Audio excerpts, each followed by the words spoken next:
and fight for what is right. Attorney Zohra Mavani of Mavani and Hernandez Law Firm, PLLC, proudly represents families across DFW and Houston in car accidents, truck accidents, rideshare injuries, workplace injuries, wrongful death, and much, much more. With over a decade of experience, Attorney Zohra Mavani believes you are more than just another case, but that you actually deserve a voice. If you've been hurt, Attorney Zohra Mavani fights for you. Call now at 469-494-3990 for your free consultation, or visit The Voice of Texas, www.mavanihernandezlaw.com. Attorney Zohra Mavani, Texas Ki Awaaz. So let's get back to this. We'll have more on India, England coming up. I want to talk quickly about MLC, Major League Cricket, that's going on right here in our backyard. Yes, we touched on it last Sunday. We're going to touch on it again. All those matches going on across the US. We are about to wrap up the California portion. I think the last two matches in Pomona take place today, Seattle and Texas, and then New York and San Francisco. And then starting next Wednesday, the 8th of July, the matches are back here in Dallas. And then I believe next Wednesday, they're going to go back to Oakland for the qualifiers, eliminators, all that good stuff. All of that takes place. So you've got a few matches between this Wednesday and next Sunday that are going to be taking place. So if you have not seen Major League Cricket yet, do find the time over the next week or so and go catch a match or two. That is that. Where do things stand? Well, Mumbai Indians, New York are sitting at the top with 8 points at 4-2. The Washington team is tied with them at 4 wins, but 3 losses at 8 points. And SEO, San Fran, Texas Super Kings they've lost 2 straight now. And the Knight Riders, they're all sitting at 6 points. So everybody's in it. Although your Texas Super Kings, after leading the table early on, are a little bit on the downswing here. So they need to really turn things around quickly. Starting with the match today at 4:30, they play Seattle, and I mean, in a tournament this small, 6 teams, 4 of them move on to the playoffs.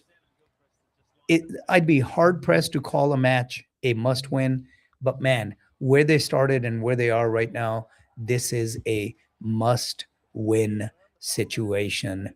Absolutely. Texas has to pull this off. The match starts in 4.5 hours, and here's hoping that they can turn things around by beating Seattle today. That's MLC. We've got the last 5 minutes. Let's talk about the ICC Women's T20 World Cup. So last week, we had talked about how India had lost to Australia in essentially an elimination game, right? Australia was kind of locked in because they were sitting at 4-0. And had they lost that match, they'd still be in at 4-1, possibly because of that net run rate, even if they had lost. But that would have left the Indian women at 4-1 and South Africa at 4-1. And I think India would have, I know they would have had the better net run rate. So it would have been Australian and the Indian women from Group 1 instead of Australian and the South African women getting in. From the other side, it was England, and in a tightly contested second place, West Indies won out on net run rate, even though theirs was negative. There was less negative than Sri Lanka's, who also had 6 points, but a net run rate of minus zero point 0.7 instead of West Indies's negative zero point 0.1. So West Indies and England had moved on, as did South Africa and Australia. And that led to some exciting matches. Some exciting matches. The first semifinal, West Indies ladies against Australia, came up very small.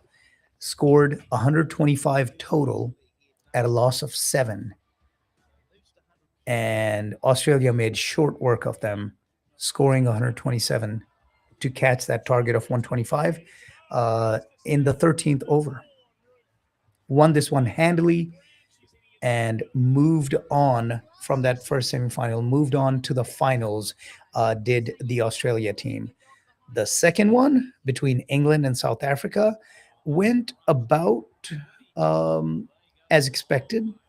The English ladies, even though there was some turmoil at the top, the captain came in at 1 down, Nat Sciver-Brunt, and scored 75 off of 47 to lead their team to 169 at a loss of 5 after 20.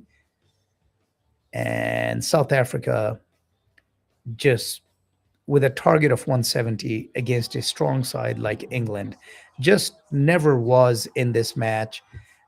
Even though the openers hung around,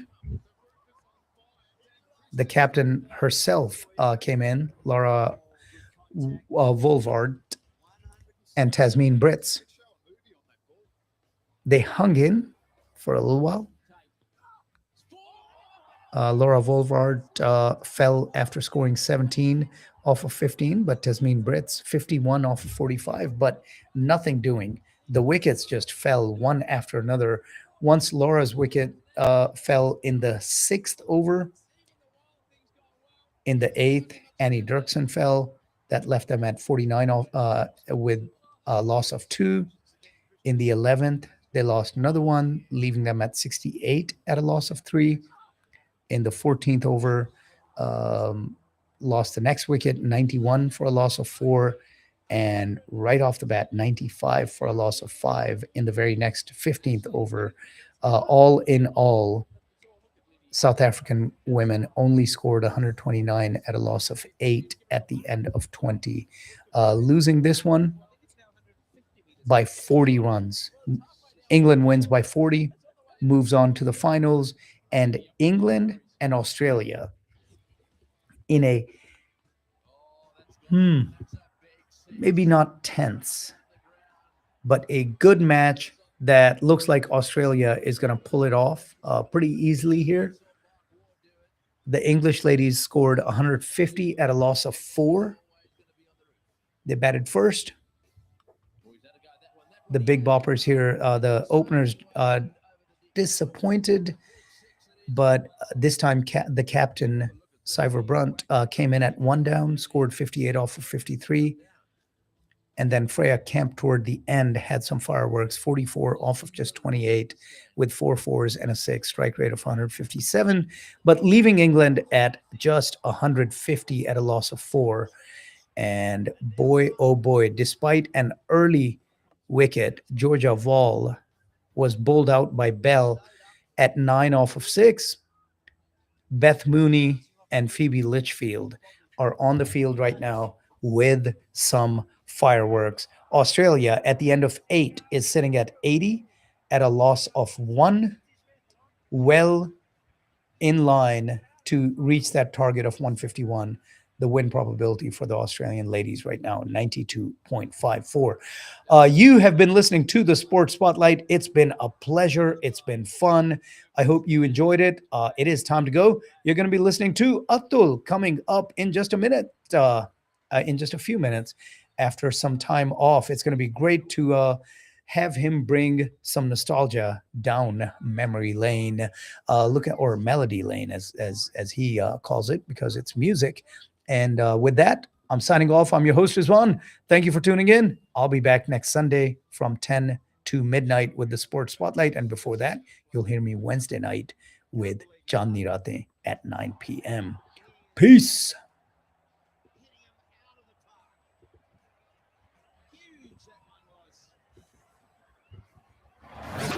You are listening to Radio Azad.